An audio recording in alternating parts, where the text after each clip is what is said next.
The bill is passed. The House has passed a bill to increase stimulus checks to $2,000. The fate of that bill now lies with the Senate, but we'll tell you how you might still get that $600 originally promised.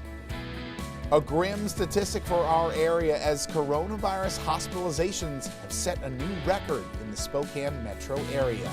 Not a record I am happy to have at this point in time.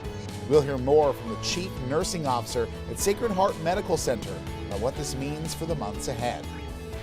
Winter storm warnings issued ahead of tomorrow's snowstorm as I have the latest projections as to how much snow is going to fall across the region. And millions of Americans are on the move this holiday season. We didn't feel that merry about Christmas, and we're not that celebratory about New Year's Eve. We'll tell you what hospital leaders across the state have to say about the travel. Up with KREM starts right now with Jen York, Joshua Robinson, Jeremy Legoo, and Dana Marie McNichol. 6 o'clock on your Tuesday morning. Good morning. Welcome back to Up with KREM. The House of Representatives has passed a bill that would increase stimulus checks from $600 to $2,000. And this morning, we want to hear from you. Do you think that's enough money? Let us know by voting in our Twitter poll right now. You can see those results right in the middle. It says it can't hurt. That seems to be the winning result right now, compared to just 21% of people saying yes, that's plenty, and the same amount, 21%, saying nope, that's not enough to help. Of course, we're going to keep checking in this morning. We encourage you to head to our Twitter page and vote as well. We also want to know, though, what would you use the money on? You can text us at 509-448-2000. We'll be talking about your answers all morning long here on Up with KREM. And of course, Thomas, one of the big questions, you and I were talking about it in the break, is that even enough to pay for a month's rent is $600, $2,000?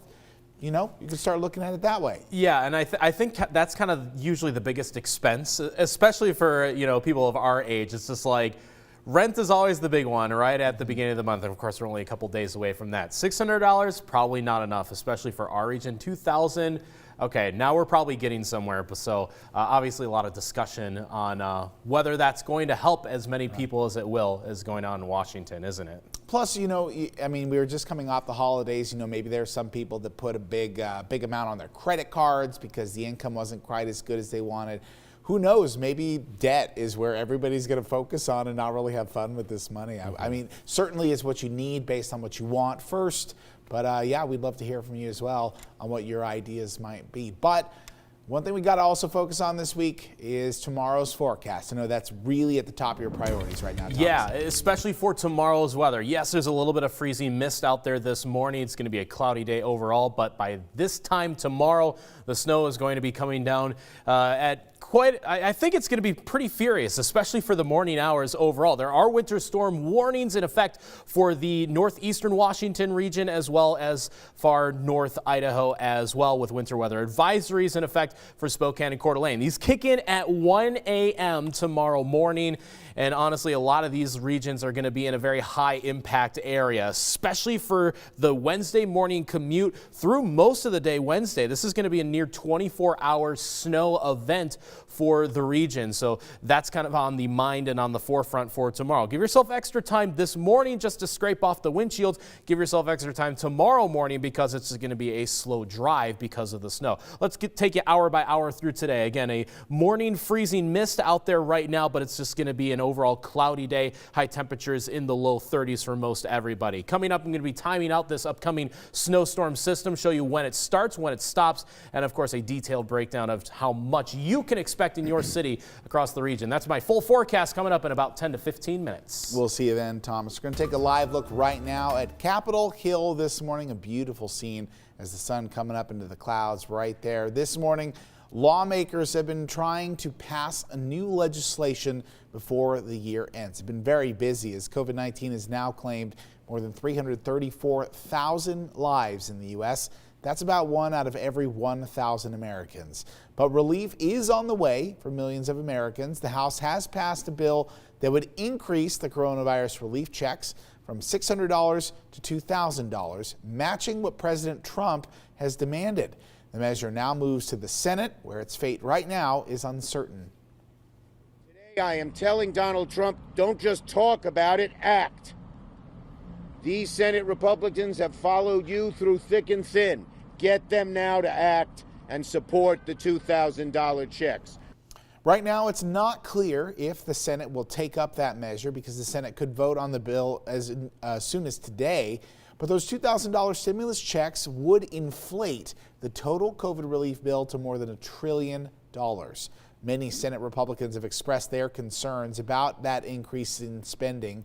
Meanwhile, the Treasury Department is already scrambling to distribute the relief that has been approved, and the first payments could actually start going out by the end of this week. So here's how our local lawmakers voted on the House bill last night. Washington Representative Kathy McMorris Rogers voted against the measure. Idaho Representatives Russ Fulcher and Mike Simpson also voted no. The measure, though, passed with a vote of 275 to 134. Meanwhile, the House of Representatives also voted last night to override President Donald Trump's veto of the National Defense Authorization Act. That vote was 322 to 87. The bill includes a requirement to remove Confederate names from military bases within 3 years, and it excludes a repeal of a tech liability shield. So there's still a lot of unknown about what would happen next if the Senate does not approve the increase of stimulus checks. But here's what we do know about the $600 that have been promised in the original coronavirus relief bill. The number one question, when will people see money in their bank accounts? The answer, we just don't know yet. Last week, the U.S. Treasury Secretary said direct payments could be sent out just days after the bill became law. Next, do you have to sign up to receive a stimulus check? No. If you file taxes in 2019 and you qualify, the IRS will use the information they have on file to deposit that money directly into your account. If the IRS doesn't have your banking information, it will send you a check in the mail. Who qualifies for another stimulus check? Well, if your 2019 reported income was $75,000 or less, you will be eligible for that one-time payment. That amount drops by $5 as your income goes up by $100. So, for example, people who made $75,100 will get $595. If you have a dependent who is under the age of 17, you'll get an additional $600 per child. If the dependent is older than 17, like a college student, you won't. And if you don't have a valid Social Security number, you are not eligible to get a payment. Now, if you're looking for the latest news on those stimulus payments, on Washington's relief payments, or any information on unemployment, you can text the word money to 509-448-2000, and we'll send that information your way. Well, this week, the World Health Organization announced the mutation of that new coronavirus strain, and they announced that it's normal, and also that more mutated viruses will be discovered in the future. Representatives say that the UK and South Africa are seeing two separate virus variants emerge at the same time. They're different. They both have the 501Y mutation, which is a mutation in the spike protein, but they're different viruses. They're different variants. They found no significant differences in hospital admissions and case fatality at 28 days and the occurrence of reinfections. The likely scenario is the virus will become, as David Heyman said previously, another endemic virus. A virus that will remain somewhat of a threat, but a very low-level threat in the context of an effective global vaccination program. The first new coronavirus variant infections were actually detected in the UK, then followed by identified cases in South Africa, Japan, Canada, and South Korea. Meanwhile, a record number of people are in the hospital for COVID-19 in our region right now. Let's check in with Nicole Hernandez, who is live at Sacred Heart, where they're having staffing issues because of this increase in hospitalizations. Good morning, Nicole. Yeah, good morning, Joshua. So there are 232 people in the hospital right now that are needing treatment for specifically COVID-19. Plus, hospitals are also having to deal with everyday emergencies normally as well. Eastern Washington seems to be getting that next wave. And as we deal with the post-Christmas challenges, I think January is going to be a very difficult month. and we're all going to need to pull together to be able to take care of the patients who got sick before there was a vaccine.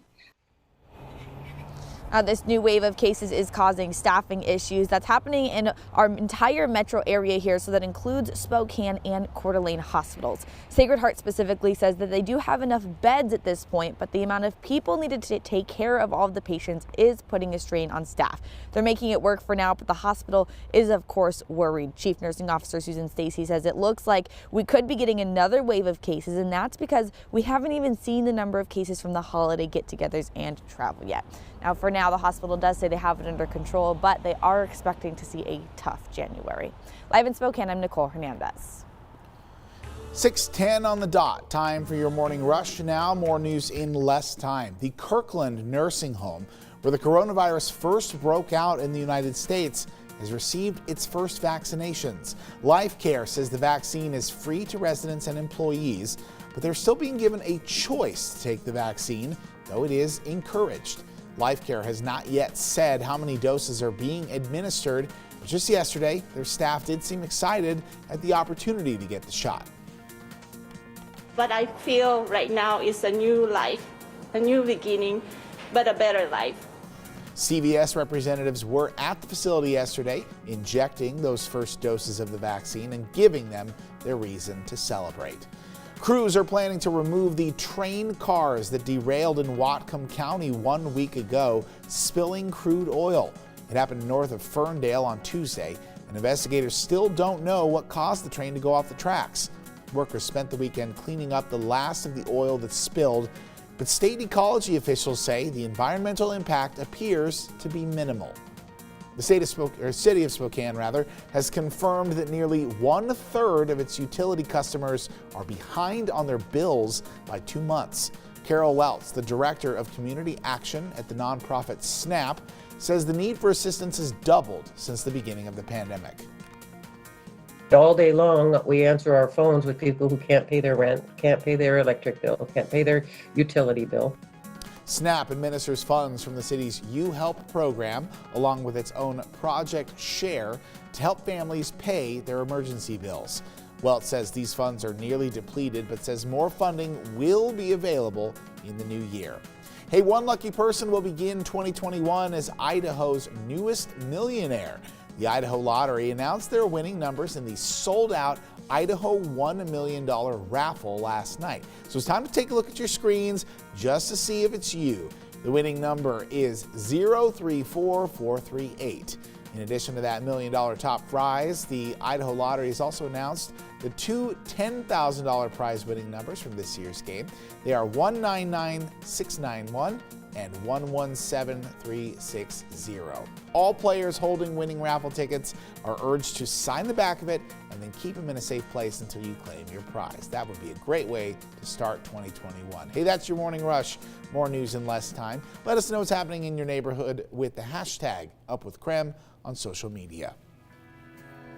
For the first time in 5 years, Washington will raise its minimum wage, but not because of a voter-approved ballot measure. Well, what's the increase? When does it happen? And why is it happening? We've got that coming up. We're tracking one more snowstorm in the year 2020 for tomorrow. The latest on when that is going to start falling and how much we'll get not only in Spokane, but across the region is all coming up next in your forecast.